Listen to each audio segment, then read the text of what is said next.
vamos a continuar con el tema del digestivo 3, con la segunda parte, ¿no? Vamos a hablar de los tumores hepáticos. En el hígado se pueden presentar tumores benignos o malignos. Entre los benignos tenemos a los hemangiomas, algunos quistes biliares que se originan en los conductos y son bastante frecuentes estos de acá. Y muchos de ellos son asintomáticos.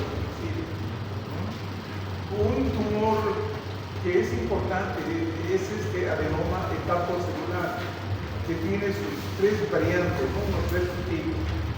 Tenemos el adenoma hepatocelular con inactivación de este gen, ¿no? El factor nuclear de hepatocitos 1 alfa. Otro es el adenoma hepatocelular inflamatorio, ya que prácticamente ocupa la mitad de los casos. Entre los tres este es el más frecuente. Y este otro que es el adenoma hepatocelular con activación de la beta-catenina. Esta variante se presenta principalmente en mujeres, y entre ellas aquellas que utilizan anticonceptivos orales y otras que están asociadas al consumo de esteroides anabolizantes, este tipo de adenoma hepatocelular. Entre los malignos está este tumor que aparece sobre todo en infancia, que es el hepatoblastoma. Son hepatocitos bastante primitivos.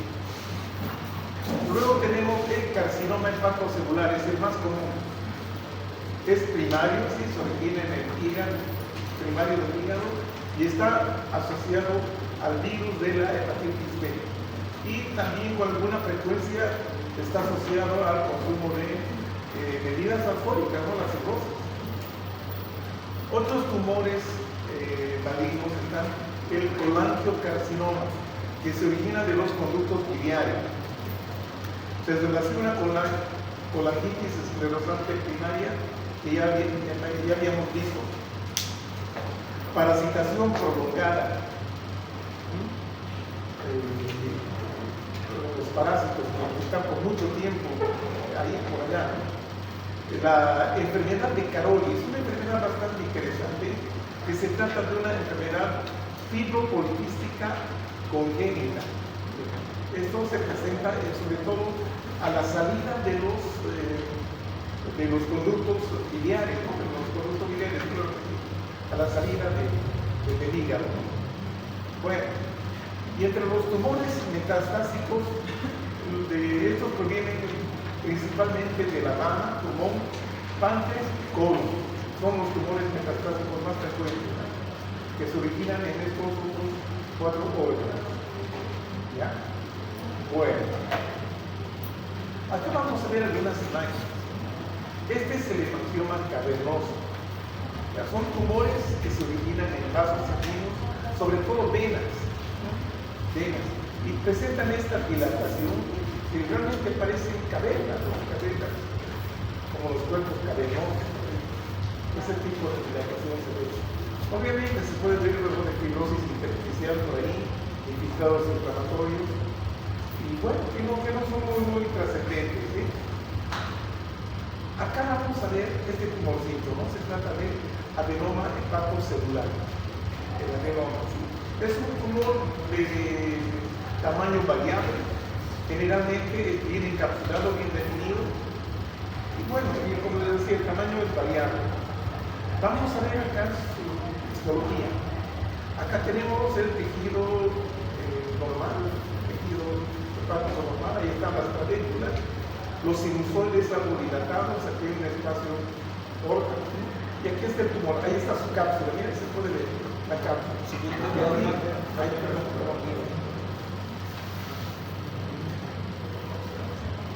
Este les decía que esta es su cápsula, y aquí tenemos esta proliferación de los hepatocitos, pero las características histológicas son benignas.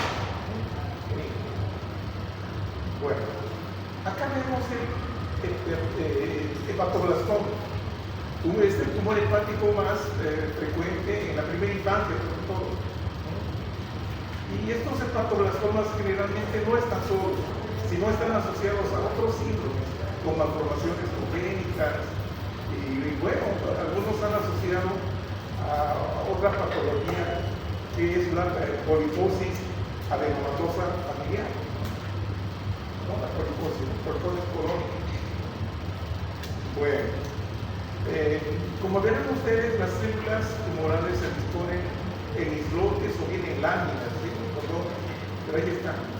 Son células que tienen un citoplasma claro muy amplio, se asemejan a los hepatoblastos, ¿no? A los hepatoblastos primitivos. Bueno, es así como se ven los hepatocitos en el embrión y en el feto, sobre todo en las últimas etapas, en las primeras etapas de la vida fetal. Bueno, ahí tenemos el tejido hepático y este tumor se trata de un carcinoma hepatocelular. Un carcinoma hepatocelular. Y acá presenta, miren, unos nódulos que aquí invadido el tejido hepático del vecindario. Estos nódulos satélites, que son nódulos tumorales. Aquí vamos a ver la histología, miren esta desorganización bastante importante, pleomorfismo, núcleos hipercromáticos, por ahí inclusive se pueden ver figuras de mitosis atípicas. Bueno, los núcleos son bastante vesiculosos, inclusive es posible ver los nucleolos visibles. El carcinoma hepatocelular. Otro tumor que mencionamos es el colangiocarcinoma. Este colangiocarcinoma es un carcinoma de las vías biliares intrahepáticas. Los colangiolos. Bueno, la histología que nos muestra, ahí está, miren, se pueden ver algunas luces. Y todo es este tumor, como los demás cánceres que presentan estas proyecciones a manera de patitas de cangrejo. Y ahí vemos. Bueno, este es el tumor. Este es el tumor. Este es el tejido hepático relativamente normal. Pero aquí están bien. Todos son epitelios cúbicos formando glándulas muy atípicas, y muy proliferantes además. Colangiocarcinoma. Y aquí vamos a ver otra imagen, ¿no? Donde están estos conductos biliares muy irregulares, sumamente irregulares, pero acá además hay mucha fibrosis intersticial, hay mucha fibrosis. Ya la inflamación prácticamente está pasando. Seguramente hubo necrosis alrededor, necrosis dentro del tumor, pero aquí quedaron estos conductos totalmente atípicos y mucha fibrosis, depósito de matriz. Aquí estamos viendo un corte de hígado con metástasis tumorales, ¿no? Con muchos nódulos metastáticos. En este momento no podemos decir de dónde se trata, pero ya sabemos que los órganos que metasizan más frecuentemente el hígado, ¿cuáles son? Páncreas, mama, colon. Eso es. Y aquí mismo miren estas células tumorales con este arreglo glanduloide. Este es un adenocarcinoma metastásico. Este es el tejido relativamente normal. Bueno, eso en cuanto a los tumores intrahepáticos. Ahora vamos a ver las vías biliares extrahepáticas. Ahí tenemos trastornos, no estamos viendo tumores, trastornos. La coledopolitiasis, esta impactación de fibras, ¿sí?, en el conducto colédoco. Esto sí produce función, puede dar lugar a la pancreatitis, inflamación del páncreas, inflamación de vías biliares, e inclusive si no, puede ser causante de abscesos hepáticos. Quistes del colédoco. Pueden ser dilataciones congénitas de estos productos, ¿cierto? Y estas dilataciones se predisponen a cálculos, a que se originen cálculos a ese nivel. Entre los tumores está el adenocarcinoma biliar. Ya se denomina así al carcinoma que se origina en las vías biliares extrahepáticas. Adenocarcinoma biliar. Y histológicamente son muy similares a los que tienen origen dentro del hígado, lo que hemos visto. Entonces, este tipo de tumores extrahepáticos incluyen tumores periliares, o sea, alrededor del ilio, conocidos como los tumores de Klatskin, que se localizan en la unión de los conductos hepáticos derecho e izquierdo. ¿Ya? Bueno, estos tumores representan un 60-70% de los adenocarcinomas biliares y extrahepáticos, ¿no? Que están por fuera del hígado. ¿Sí? Bueno, el 30-40% restante principalmente afectan el coledo, ¿sí? El coledo, un poquito más abajo. Estos están en la zona periliar, los tumores de Klatskin. Bueno, colelitiasis. Esta es la aparición de puntitos de piedras dentro de la vesícula biliar. Pero también, como habíamos comentado, estos cálculos pueden aparecer en los conductos biliares, ¿cierto? Tanto en los hepáticos como en el coledo. Cuando aparece en el coledo se llama coledocolitiasis. Bueno, ¿y por qué se originan estos cálculos? Debido a la sobresaturación de bilis por colesterol o sales biliares. Entonces, esta sobresaturación de bilis por colesterol o sales biliares son los factores que predisponen a la aparición de estos cálculos. Hay dos tipos de cálculos, los más comunes. Los de colesterol, que tienen un aspecto claro, un aspecto gris, que se forman alrededor de un núcleo de cristales de calcio. Esos son los de colesterol. Y hay otros que son negros, oscuros, pizarra. Son los pigmentarios. Se basa en la presencia de bilirrubina no conjugada y la precipitación de sales de bilirrubinato de calcio o bilirrubinato calcio. Y esta otra condición, la colecistitis, no es nada más que la inflamación de la vesícula biliar. Vamos a ver algunas imágenes. Aquí tenemos una vesícula biliar abierta, donde vemos esta cantidad de cálculos. Por su aspecto, ¿cómo estarán? ¿De qué composición serán estos cálculos? Colesterol, muy bien, muy bien. Fíjense, la pared está irregularmente engrosada. ¿Ya? Entonces, estos cálculos aparecen en el contexto de un proceso crónico, una inflamación crónica, una colecistitis crónica. Muchas veces estas colecistitis crónicas pueden reagudizarse y formar sintomatología, ¿no? Como los cólicos biliares, que muchas veces son motivo de cirugía de urgencia. Colecistitis crónica. ¿Qué hace? Esto para diferenciarlas de una colecistitis aguda. Aquí la vesícula se torna más grande, más blanda. En cambio, la crónica es más dura por la fibrosis. Aquí es más blanda por la necrosis de tipo linfactiva que se produce en su mucosa y también parte de la pared. Miren, está la pared es hemorrágica básicamente y la mucosa igual. ¿Dónde está totalmente hemorrágica? Inclusive aquí se puede ver exudado.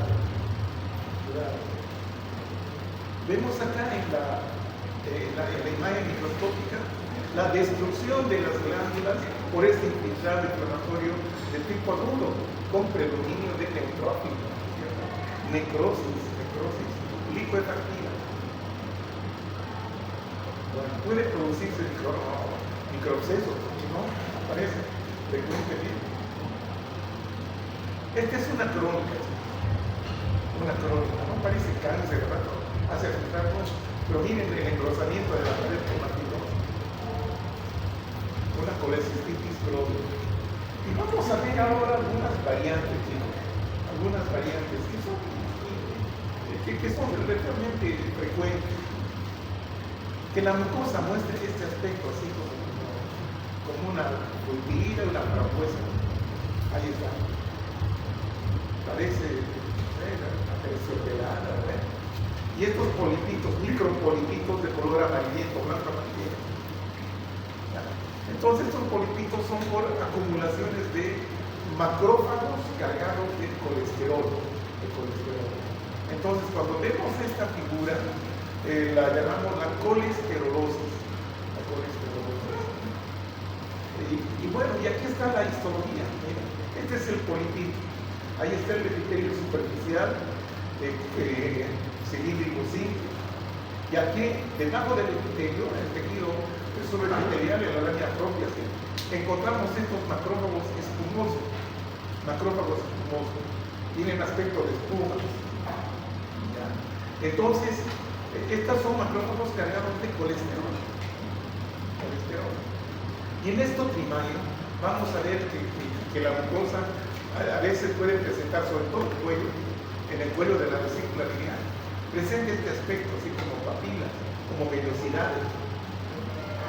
Y en los procesos crónicos, muchos de estos hongos glandulares sobrepasan la muscular propia, ¿sí? Y pueden formar estructuras dilatadas aquí prácticamente en el tejido perivesicular. Entonces, a esto se los llama los senos glandulares, o antiguamente conocidos como senos de Rokitansky Hashimoto. Senos de Rokitansky Hashimoto. Esto también es en el contexto de una colecitis crónica. Aquí vemos una colelitiasis. Comparando, miren los dos tipos de carne. ¿Qué le ponemos a esto? Colesterol. Colesterol. El aspecto blanquecino. Y estos son pigmentados. Eliminando el calcio. Bien. Acá podemos ver, ya, esta es la vesícula en porcelana, donde la pared de la vesícula ha sufrido una calcificación. Aparte de fibrosis, se ha calcificado la pared. Entonces, tiene la consistencia dura, que aparece un huevo así es, pero con la cáscara dura. Acá dentro podemos encontrar simplemente una mucosa totalmente aplanada. Y acá, miren, en el cuello está impactado un cálculo que se lo ha partido, un cálculo de colesterol. Entonces, por la dureza que tiene, son fibras duras. Se llama vesículas en porcelana. Vesícula en porcelana. Bueno, el carcinoma de vesícula biliar es frecuente en nuestro medio. La inflamación crónica es un factor predisponente. Esto sí está establecido. La mayoría son adenocarcinomas glandulares y se presentan en dos formas. Infiltrativo, que crece, avanza en el espesor de la pared, o bien el isofítico, ¿no? Que crecen en forma de hongos, en la luz de la vesícula. Presentan estas papilas que les decía, como vellosidades. O puede haber, digamos, una mezcla de ambos. Aquí puede tener ambos patrones, no es raro eso. Entonces, aquí estamos viendo, ¿sí? Una vesícula biliar. Acá vemos la mucosa que tiene un aspecto relativamente normal, como decía, ¿sí? Pero aquí en el corte de la pared, el engrosamiento es bastante pronunciado. Aquí está la otra parte, está cortado. Un color blanquecino. Entonces, esto tenemos que ver con la microscopía. Que aquí vemos un tumor que está creciendo hacia la luz. Entonces, este sería un carcinoma exofítico. Ahí está la célula. La mucosa. Esta es la mucosa conservada. Y aquí está el tumor. Adenocarcinoma. Papilar, exofítico, bueno, como que vamos a llamar. Y acá tenemos que está creciendo hacia adentro. Este es más infiltrativo. Miren, está creciendo hasta la muscular propia. ¿Sí? Inclusive acá vemos, ¿sí? En el tejido de la serosa, estamos viendo estos islotes de adenocarcinoma. Entonces, es un adenocarcinoma infiltrativo. Y tenemos tejido linfóide, que no es muy importante en este momento. De ahí tenemos las papilas, donde nos puede mostrar la celularidad, ¿no? Células con núcleos vesiculosos, núcleos visibles, figuras de mitosis, bastante atípicas. Congestión, hemorragia puede ser. Ahí están. Estas son las papilas. Ese es el crecimiento exofílico. Bien. Ahora vamos a irnos al páncreas. Bueno. ¿Qué pasa con el páncreas exógeno? Tenemos procesos inflamatorios como la pancreatitis aguda, que está así asociada al alcoholismo, también asociadas a las colelitiasis o bien por lesión directa. La pancreatitis aguda es una causa de abdomen agudo quirúrgico. Entonces, este proceso de inflamación se produce por activación de las enzimas pancreáticas en el mismo páncreas, produciendo dolor, necrosis, porque son enzimas hidrolíticas que van a degradar el tejido, también producen hemorragia. Entonces, ojito con la pancreatitis aguda. Es muy peligroso esto. Si no se controla, puede causar estragos. La pancreatitis crónica generalmente se debe a la recurrencia de estas pancreatitis agudas. Ya, entonces acá se produce una destrucción progresiva, pero lenta, ¿no? No lo mata al paciente. Y estos pacientes alcohólicos que no dejan el vicio, ¿no? Entonces, es que el alcoholismo es la causa principal de las pancreatitis crónicas. Vamos a ver algunos otros factores. Aquí estamos viendo, miren, acá, en el conducto, cerca del rodeo, hay un cálculo biliar que está obstruyendo. Entonces, por acá viene, si aquí está el conducto pancreático, aquí el principal y el accessorio, que está llegando hasta acá esta zona, donde está el esfínter de Oddi. Entonces, si aquí está obstruido, ¿qué es lo que va a pasar? A ver, un reflujo, obviamente, que es un reflujo. Mire, y este reflujo, ¿cómo cambia el aspecto? Sobre todo esta parte del cuerpo y la cola del páncreas, ¿no? Se va a ver muy inflamada.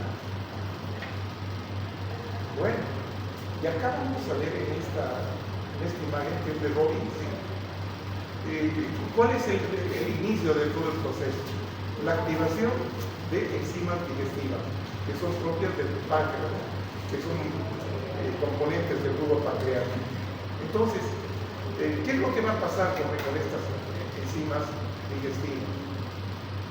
Va a activar a otros mediadores inflamatorios, ¿sí? Que estimulan a la migración de neutrófilos, macrófagos, ¿no? Entonces al reclutamiento. Va a producir cambios vasculares, como ser vasodilatación, aumento de la permeabilidad, y bueno, también liberación de otros mediadores de la inflamación. ¿Ya? Acá, estas células inflamatorias pueden producir lesión vascular, ¿no? Y también pueden producir lesión a nivel de las células acinales, ¿no? De las células del ácido pancreático. Entonces, al producir esa liberación, ¿qué es lo que va a ocurrir? Que también se liberan enzimas que contribuyen justamente a la activación de estas enzimas. Ahí está la activación. Entonces, este es un círculo vicioso que se está produciendo. Bueno, entonces, ¿qué es lo que ocurre luego? Con un buen tratamiento, digamos, podemos llegar a la resolución completa, ¿sí? De la síndrome.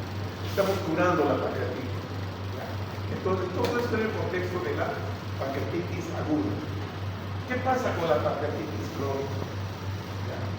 Bueno, si es que no ha sufrido episodios de pancreatitis aguda, el consumo, digamos, de alcohol consuetudinariamente, ¿sí? Entonces, ¿qué es lo que produce? estrés oxidativo produciendo lesión a nivel de las células acinales. ¿Sí? ¿Y eso qué hace que se produce? Estimula a estas células, que son células estrelladas o fibroblastos, ¿sí? Y estos van a liberar una serie de factores proinflamatorios, sobre todo estos factores de crecimiento, como el factor de crecimiento transformador beta, ¿sí? Que va a reclutar también células inflamatorias, pero ya no tanto neutrófilos, más que nada van a producir activación de macrófagos. Entonces, estos van a estimular a las células estrelladas y estas van a producir matriz, van a sintetizar matriz extracelular, como ser secreción de colágeno, ¿sí? Matriz extracelular, con las consiguientes enzimas que se encargan de remodelar. Y miren, aquí está produciendo una proliferación de células estrelladas o fibroblastos que vemos acá alrededor de los acinos pancreáticos. Entonces el resultado va a ser esto: una atrofia de los acinos con pérdida del número de células acinales, aumento de la fibrosis. Entonces esto nos va a llevar a una pancreatitis crónica, una pancreatitis crónica, y digamos que ya es imagen. Bueno, aquí estamos viendo la pancreatitis aguda, toda esta zona de necrosis, del páncreas. ¿Sí? Luego vamos a ver esto. Este es el tejido pancreático. Aquí hay algunas células acinales destruidas, pero esta es una necrosis. Aquí hay algunos adipocitos, pero todo esta imagen correspondería a lo que es una necrosis enzimática de la grasa. Necrosis enzimática de la grasa. Así es. Pancreatitis aguda.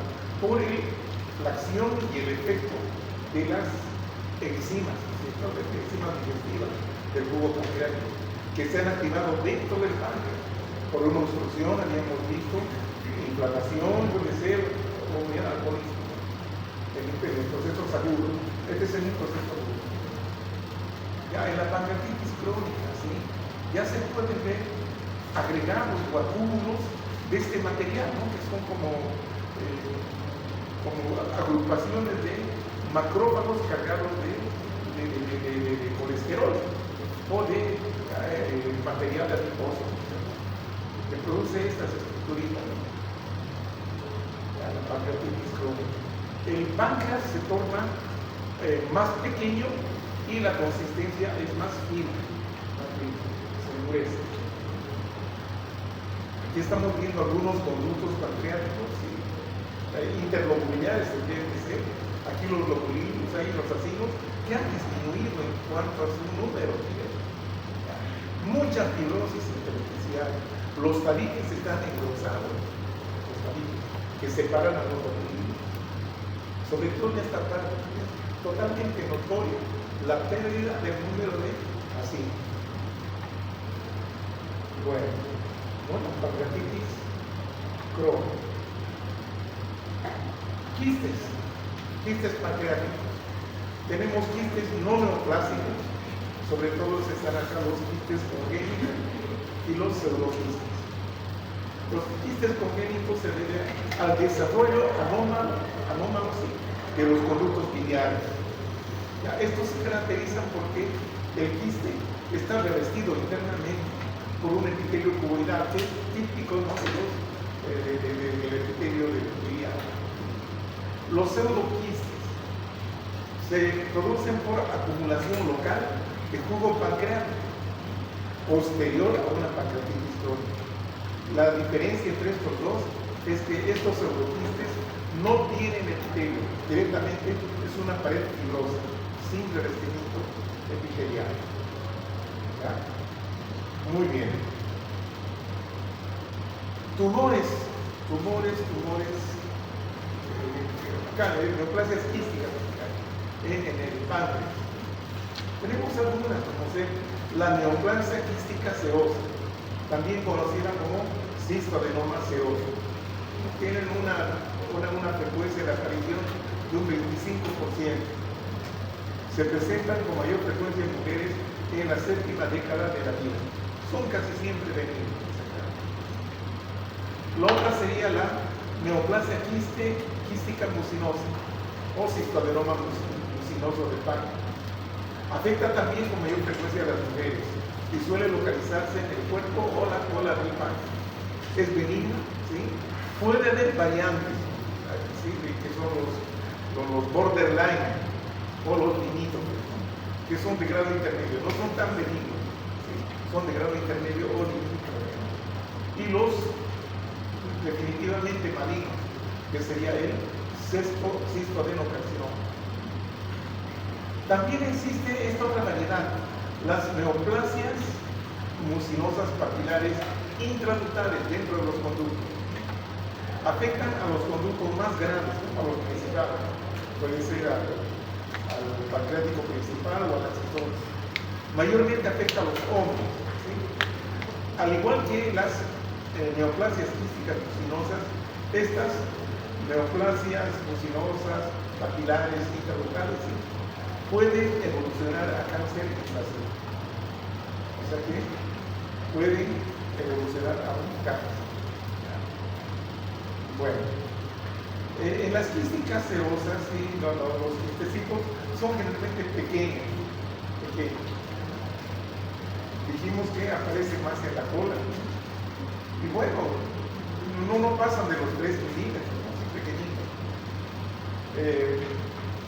A veces pueden ser múltiples, que les decía, ¿sí? Y cuando son múltiples, tienen un aspecto muy parecido a un panal de abejas. Estas los quistes serosos. Bien. Ahí tenemos un pseudoquiste. Aquí está. Aquí está el pseudoquiste. Ahí tenemos la histología. Esta es la luz del pseudoquiste. Y aquí hay prácticamente fibrosis, algunos vasitos dilatados, fibrosis inflamatorios, fibrosis, pero no se observa epitelios acá, ¿no? Por eso llamamos pseudoquiste. Aquí estamos mostrando, ¿sí? La neoplasia quística serosa, que pueden ser únicos o múltiples. Ahí tenemos múltiples quistes. Aquí está. Serosa. Esta es la mucinosa. Se caracteriza porque pueden ser también multiloculares, pueden ser varias capilares, y algunas de ellas, o por ejemplo todas, pueden contener un material gelatinoso, un mucinoso, coagulado, ¿no? A veces cuando está mucho tiempo el pulmón, se coagula ese material y se parece gelatina. Aquí está el epitelio del revestimiento del quistes. Es un epitelio cilíndrico o columnar, mucosecretorio. Aquí en el estroma podemos ver un poquito de infiltración inflamatoria. Ahí está la neoplasia papilar intraductal mucinosa o mucinosa intraductal. Ahí parece el lana de oveja. Y esta es la histología, que son proyecciones bastante largas, muy alargadas. Muy alargadas. Bien. El carcinoma pancreático. Bueno, es importante señalarle lo siguiente. En el tejido pancreático hay que tomar en cuenta que hay dos componentes importantes. Una que son los conductos suscriptores, y otro que son los acínicos. Entonces, un cáncer de páncreas puede originarse, ¿sí?, en los conductos o en los acínicos. Bueno, más frecuentemente se originan en los conductos. ¿Ya? Entonces, cuando se originan en los conductos, se denomina directamente carcinoma pancreático. Porque si se origina en los acinos, llamaríamos carcinoma de células acinares o de los acinos. Estas características, como característica tiene que se presenta más en aciano. Y hay otra variedad de cáncer, ¿no?, que aparece en el niño, es el pancreatoblastoma, que no es muy importante. Bueno, entonces esto dejamos a un lado, ¿sí? Sobre el carcinoma pancreático, entonces vamos a hacer algunas consideraciones. Las lesiones precursoras se denominan NIPAN, que se llama neoplasia intraepitelial pancreática. Es posible la influencia de los químicos, o sea, de cualquier material químico que podamos ingerir o tener contacto con ellos. Entonces es importante la influencia de los químicos para el desarrollo de este carcinoma pancreático. Y además se localiza de preferencia en la cabeza del páncreas. El adenocarcinoma nace o se origina en el epitelio ductal, ¿sí? O sea, el epitelio de los conductos. Y además, cuando se establece el cáncer, ¿sí?, puede producir un síndrome paraneoplásico que se llama el síndrome de Trousseau, que también se conoce como tromboflebitis migratoria, una trombosis migratoria, sobre todo en vena. Y esto se debe generalmente a que las células cancerosas liberan una serie de factores de coagulación, y que inhiben, digamos, el efecto de los fibrinolyticos. Entonces es esta razón que se producen estos trombos y aparecen, desaparecen en distintos lados. Por eso se denomina tromboflebitis migratoria. Bien, ya hemos comentado este último capítulo. Entonces vamos a ver este modelito que está en el libro de Robbins. Ahí tenemos el epitelio ductal normal. Entonces lo que empiezan acá es a producirse una hiperplasia focal. Y esta hiperplasia puede desorganizarse. Entonces, ¿a qué se debe todo esto? ¿Cierto? Puede deberse al acortamiento de los telómeros. Los telómeros son una fracción de algunos cromosomas que determinan el envejecimiento. ¿Ya? Se acortan los telómeros y bueno, entonces esas células están predestinadas a ser eliminadas. Senescencia se llama. Bueno, también están aquí considerando mutaciones de activadora en estas genes, KRAS, CRAS, que se encuentra en el cromosoma, ¿no?, en el brazo corto del cromosoma 2. Entonces, dice acá que es el oncogen alterado con mayor frecuencia en el cáncer pancreático, el CRAS. Bueno, entonces, estos están activados en el 90%, prácticamente casi todo, en un 90% de los cánceres pancreáticos. Luego tenemos para allá la desorganización, la displasia, la activación de ese otro gen, el CDKN2A, ¿no?, que es un supresor tumoral. Bueno, si la cosa sigue avanzando, digamos, evolucionando o progresando, ¿no?, este proceso cancerígeno o carcinógeno, ¿no?, entonces vemos acá ya que el grado de displasia es bastante importante. Inclusive estamos llegando ya al carcinoma in situ. Entonces acá ya hay otras mutaciones adicionales, como la inactivación de otros genes, ¿no?, como el TP53, el SMDA4, el BCA2, etc., ¿no? Entonces, el TP53 se ha detectado que está inactivado ante el 70-75% de los cánceres. Eso es importante. Ustedes ya saben, ¿no?, que este es el activador del P53. ¿Se acuerdan del P53? El guardián. ¿Y qué funciones tiene? ¿Se acuerdan? Regula la mitosis, la reparación del DNA. También es un gen supresor tumoral. Entonces, realmente es una bendición ese principio.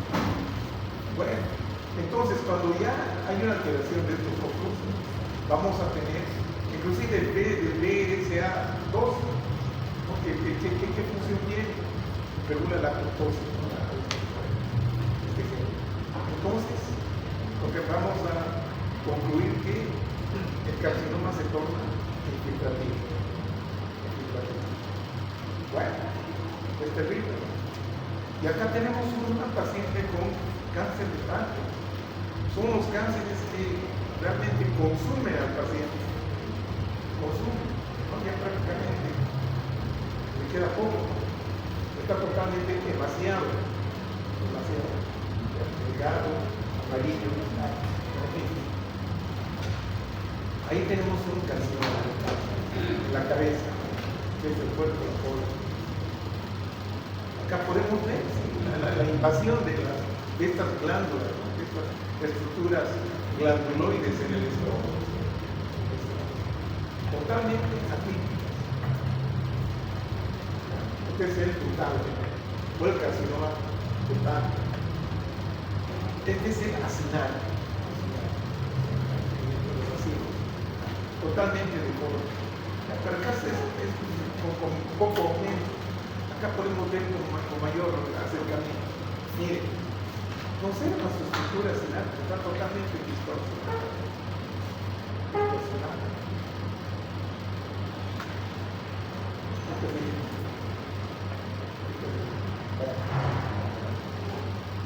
Vamos a hablar un poco de la patología del páncreas endógeno. Una de las principales patologías del páncreas endógeno es la diabetes mellitus. Cursan con deficiencia de insulina y la consiguiente hiperglicemia. Tenemos la diabetes primaria. Aquí tenemos otras subvariantes que es la diabetes mellitus tipo 1 juvenil, que es insulino dependiente, de origen autoinmunitario y susceptibilidad juvenil. Y luego tenemos la diabetes mellitus tipo 2, no insulino dependiente o del adulto. Esta es la juvenil, la tipo 1 juvenil. Esta es del adulto. Esta más frecuente, ¿ya? Y además es multifactorial. Hay muchos factores que condicionan a la aparición de este tipo de diabetes. Entonces, básicamente en este tipo de diabetes hay pérdida de los transportadores de la glucosa en las células beta insulares, en las células beta del islote. Bueno, esa es la primaria. Y la diabetes secundaria, que es una consecuencia.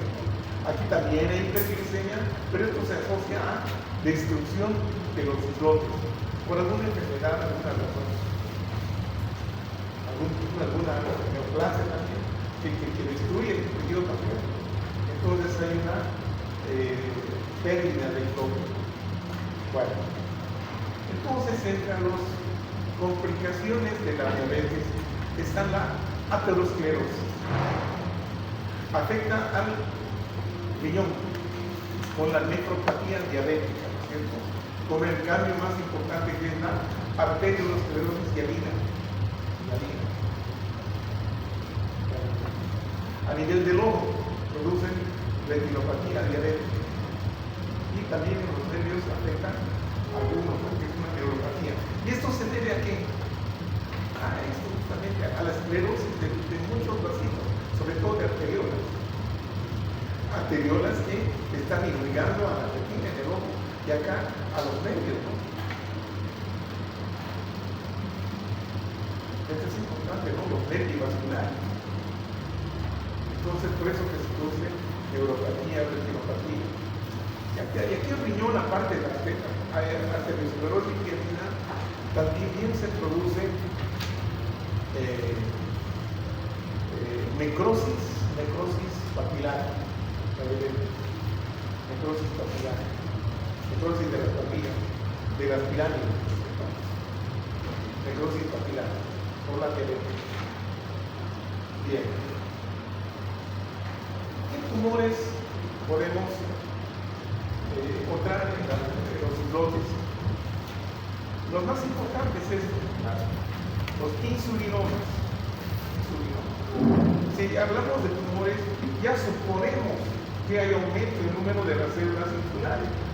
¿Cuáles son las que producen insulina? Las beta. Entonces hay una hiperplasia de células beta. Entonces, que va a haber hiperproducción de insulina, que puede causar hipoglicemia grave, puede afectar al sistema nervioso central. El 70% son adenomas solitarios y un 10% son carcinomas metastizantes. O sea, hay un 10% que tengan riesgo de malignidad. Bueno, acá dice que afecta al sistema nervioso central y tiene su sintomatología, ¿no? Son pacientes sudorosos, tienen alteraciones de la visión, pueden tener confusión, son pacientes nerviosos, hambrientos, y están con mucho apetito.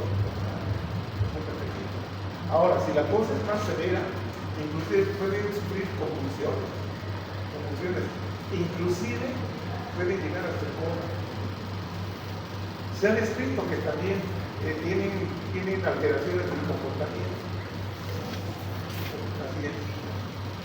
Bueno, y todo esto, ¿no? Sobre todo los trastornos del comportamiento, muchas veces pueden hacer confundir al médico tratante, ¿no? Y que lo lleva al psiquiatra, pero no, el problema está ahí, es un problema de cambio. Bueno, otros tumores menos importantes son los glucagonomas, ¿ya? Que están asociados con el síndrome de, a varias condiciones. Una es la diabetes leve, una diabetes leve, asociado a un eritema migratorio necrosante que uno nunca ha visto. Puede también producirse anemia, diarrea y trombosis venosa profunda. Entonces, todos estos cambios pueden estar relacionados con los glucagonomas, ¿no? De las células alfa del historo. Los somatostatomas son raros, ¿sí? También producen síndrome de diabetes leve. Ya pueden producir aparición de cálculos biliares, esteatorrea, ¿sí? Problemas de diarrea o con grasa, ¿sí? Hipocloridria a nivel del estómago, anemia y pérdida de peso. Y también otra condición que ya hemos conversado antes, el síndrome de Solinger-Ellison-Progesterone. Son tumores insulares también, creo que producen gastrina.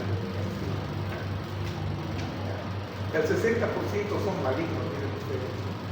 Y tienen la característica de producir úlceras pépticas, rebeldes y también diarrea. Ahí tenemos un tumor. Simplemente podemos decir que podría ser, puede ser un carcinoma acinar o fetal, pero con la microscopía sí se describió que se trata de un tumor pancreático neuroendocrino, ¿sí? Eso es el diagnóstico. No se describió si era insulinoma, glucagonoma o cualquier otro, sino genéricamente se le llamó tumor neuroendocrino pancreático, o sea, del óxido del ángel. Pero bueno, ahí después ya se vio que se trataba de un insulinoma. Y otra cosa, jóvenes, para precisar el diagnóstico en este tipo de casos, es prácticamente imprescindible el uso de la inmunohistoquímica, marcadores tumorales, ¿ya? Que te salgan positivos para insulina, ¿ya? O para glutagón, o para somatostatina, o para... Bueno, no hay tanto problema con los gastrinomas, pero sobre todo en esto, ¿no? Acá, de los ciclónicos, ya, de los insulinomas. Entonces, eso ayuda mucho. Si no, podemos confundirlo mucho. Ahí tenemos a mayor acercamiento el insulinoma. Bueno, jóvenes, con esto hemos terminado entonces los 3 capítulos de